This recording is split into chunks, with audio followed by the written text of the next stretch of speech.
Hey, everybody. Hope you guys are all doing well. Well, what's new? Once again, Anna Kasparian and Cenk Uygur are under fire by the pro Israel crowd and being labeled anti Semitic. This was done just recently within the past couple of days. You see here in the photo here, we have Cenk and Congressman Randy Fine of Florida. He's a Republican Congressman, Randy Fine of Florida. And below, we have Anna Kasparian and Emily Austin, both of which are Emily Austin and Randy Fine, both of which are staunch pro-Israel propagandists, really. So nothing new here, but let's take a look at these clips and understand the real reason why these two and others like Candace Owens and Tucker Carlson and so many more are being labeled anti-Semitic for genuine criticism of Israel, because it's reached the point where people are really fed up and really sick of it. So let's go ahead and take a listen here. Why don't they let the Palestinians build houses in Israel? There's 2.8 million Arabs in Israel living better lives in Israel and the West Bank and Gaza combined. You just hate Jews. I will not. No, I don't hate Jews. Then why can't they live in the West Bank? I hate disgusting, why can't they live in the West Bank? Propagandists why can't a Jew treat live in human Gaza? beings like trash. So let's just break this down here. Emily Austin, she is some sort of influencer. She's a staunch pro-Israel Zionist, of course, and pro-Israel Jewish Zionist. Trying to get a good glimpse of her here. There she is. Staunch pro-Israel Jewish Zionist, large advocate for Israel. And she's saying here that there's apartheid in the West Bank because why can't Jews live in the West Bank? So let's really break that down here.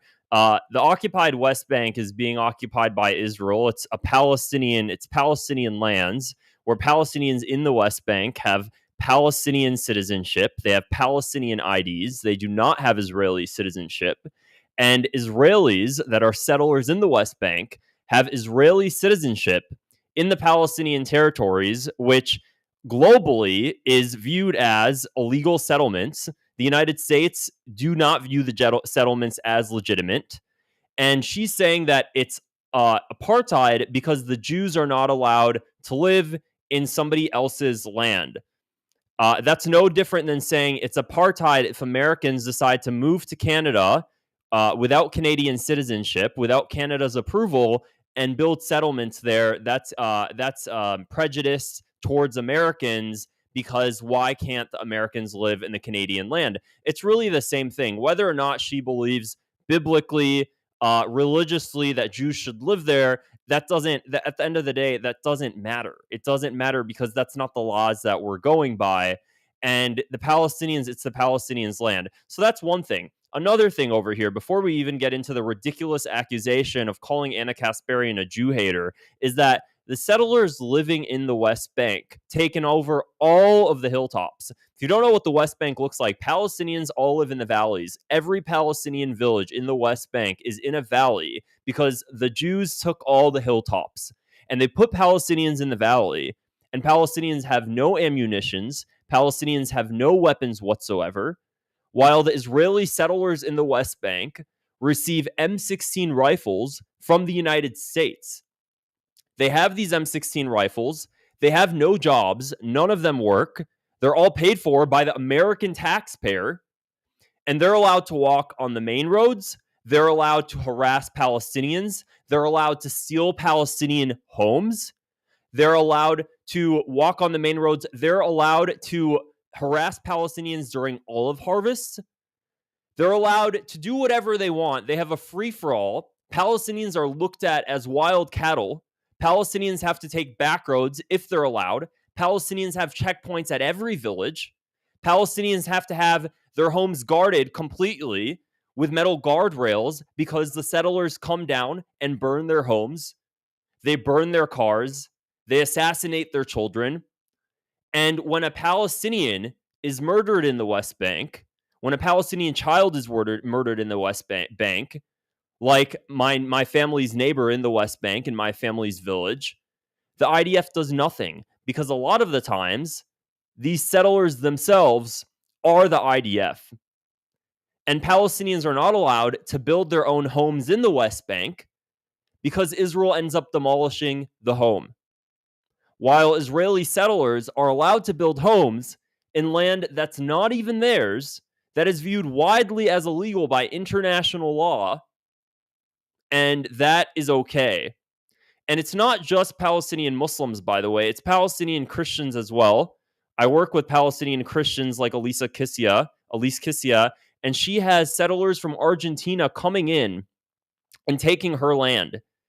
And this is all done, of course, bankrolled by the Jewish National Fund and Zionist organizations. So we have somebody here like Emily Austin stating that it's apartheid for Jews because they're not allowed to live in somebody else's land and steal somebody else's home. And then after that, she goes ahead. Arabs in Israel living better lives in Israel than the West Bank and Gaza combined. You just hate Jews. There she go. And because Anna Kasparian is against that, we have Emily Austin now calling her a Jew hater for not allowing and for being against Israelis stealing Palestinian homes, stealing Palestinian lands in the West Bank, treating them like cattle. They don't view them as humans. They view them as less than humans.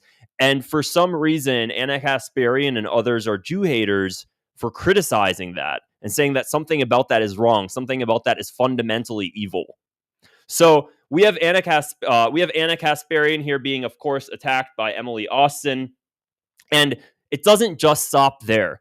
Anytime somebody criticizes Israel, because Israel is something, it's just indefensible. You can't defend Israel with an honest conscience, not just with what it's doing in Gaza, but also Israel's overreach and Israel's control of the United States government. Israel's bought out so many of basically the entire Congress, except a select few. And when you speak up about that, you're labeled as anti-Semitic as well.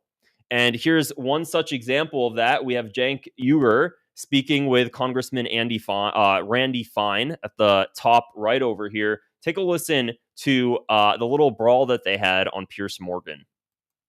Disgusting terrorism. Just call me a dirty Israel Jew. is the largest terrorist entity. Trot it out. Come on, just nobody do it. said that. You're the only one who says it. You're the so sick, disgusting Muslim bigot. Come on. No one wants anti-Semitism. The only person who wants anti-Semitism. Dude, I'm so sick of this. This is what I'm sick of. Just Randy Fine, the congressman over here. If I don't know if you guys have seen some of the tweets that he puts out. There was a photo of a dead Palestinian baby, and somebody commented it on Randy Fine's X account. And he responds back and he says, "Thanks for the pic. I'm doing great." This is the kind of person Randy Fine is. Randy Fine is the kind of person that stated on X, "I hope the streets of Gaza fill with blood." So he's a staunch Jewish Zionist neocon. And he's saying that, he's telling Cenk over here, just go ahead and call me a dirty Jew. You know, this is the thing. When people are kind of edging you on to rile you up to say something stupid, they're doing that because they have nothing better to rebuttal with your argument. That's really it. If somebody's saying, just call me ugly, I know you want to do that. What they're really trying to do is they're trying to get something out of you, and they're trying to make you look bad. That's obviously what he's doing.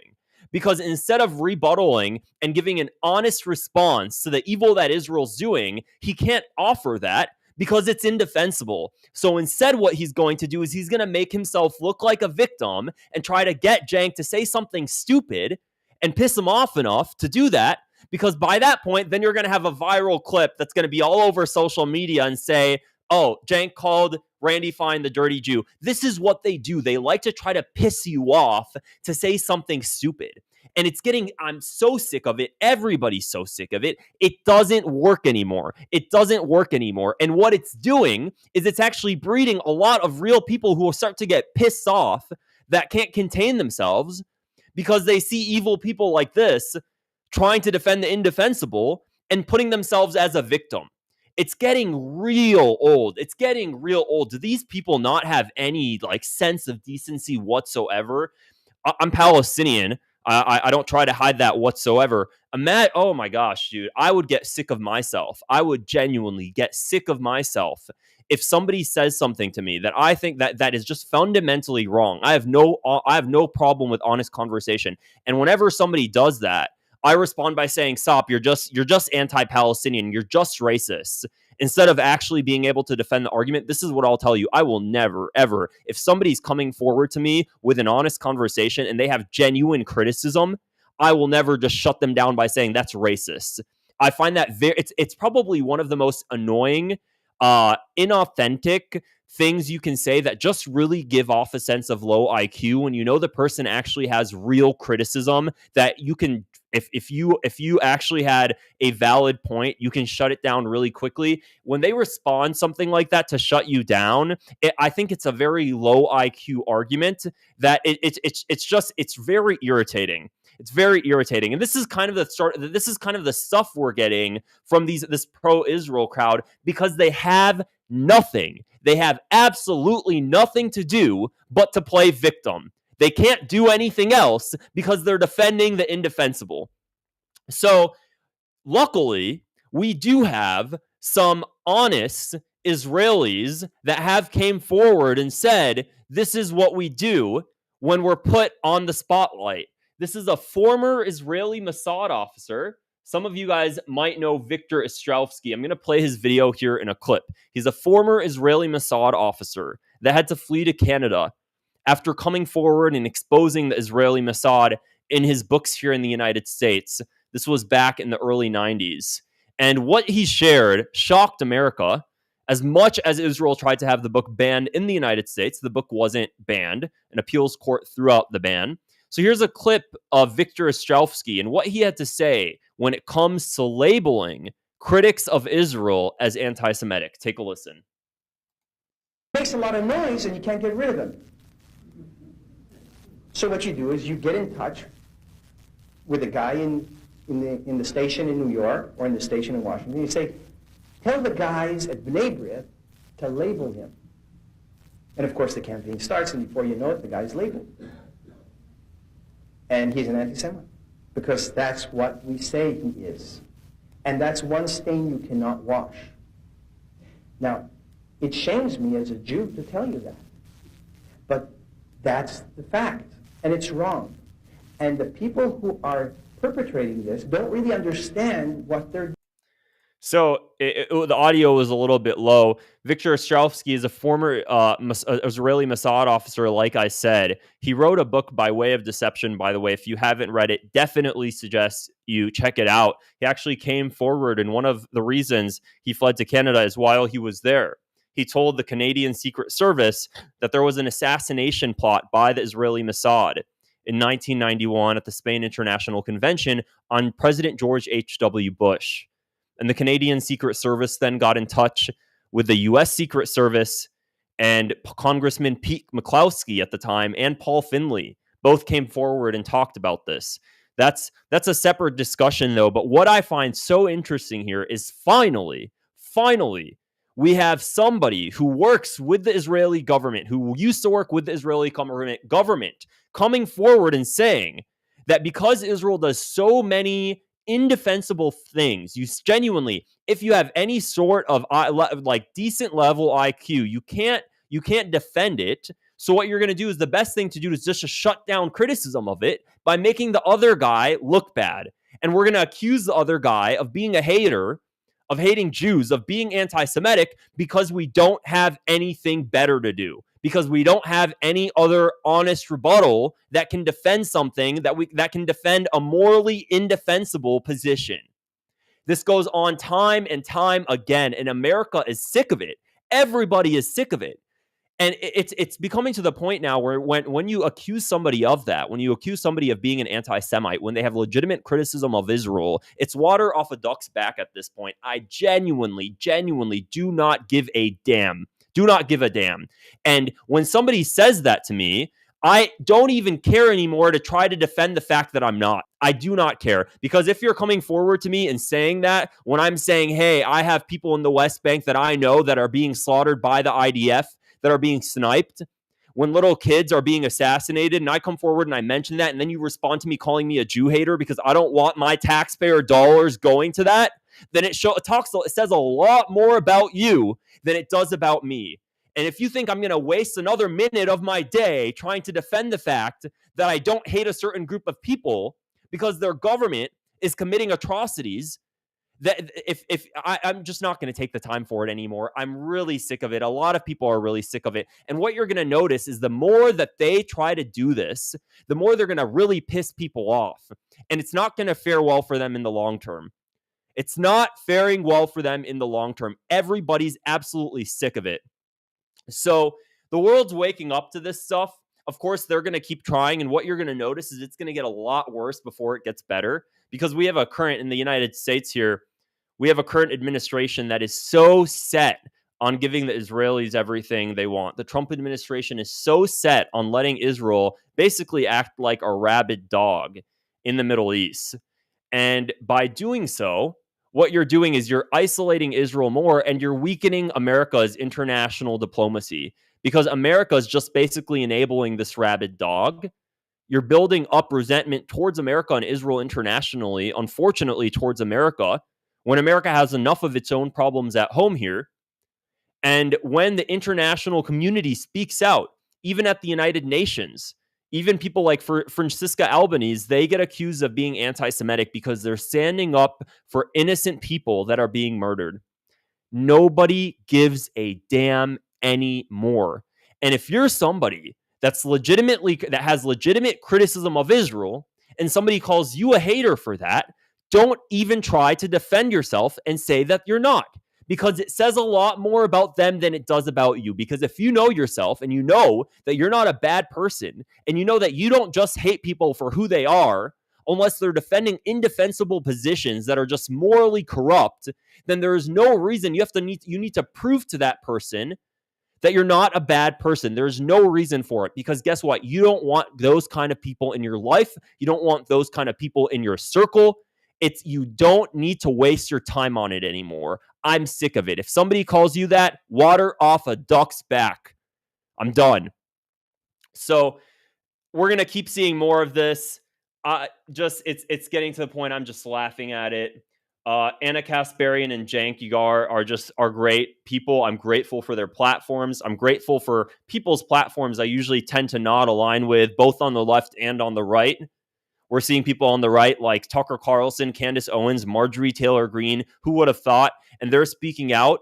And you would consider these people honest conservatives that are truly America first, and they're putting the interests of America first, and they're getting the same sort of attacks because nobody has anything better to say. Because when you just start to listen to what they're saying about America shouldn't be involved in these atrocities, everything they say makes sense. So the best thing to do is to attack their personality, because you can't actually attack their position because their position is right. So if you're interested in this sort of stuff, I'm going to kind of wrap it up here for this video. Shoot me a follow if you want to see more. Click the subscribe button here. Just recently started my YouTube channel not long ago, and I'll see you guys in the next video. Bye. And here we end.